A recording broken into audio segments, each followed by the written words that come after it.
नमस्कार बंधुगण, जना जना ओडिया इतिहास कथा चैनल को आपण मानक स्वागत।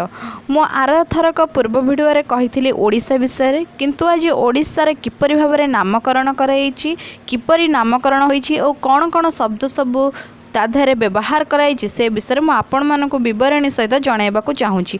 वीडियो लास्ट जाए देखिए, भल लगे लाइक शेयर और सब्सक्राइब करेंगे। तो तेबे वीडियो आरंभ करवा। नामकरण ओडिशा शब्दटीर मूल शब्द उर बा ओर बा उड्र देशरू समोरीय उड्र विषय आदि पुरातन नामरू आसीअछि।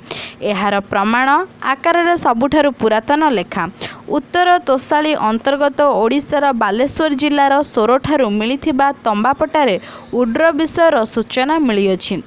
तेणुकरी आमर पाली और संस्कृत साहित्य ओडिया लोकं को कहुई यथाक्रमे ओडक और ओड्र नाम नामित कराई। पुरातन लेखक और गवेषक प्लिनी द एल्डर और टेलिम उड्र जन ओटेस बोली नामित करिसेंती।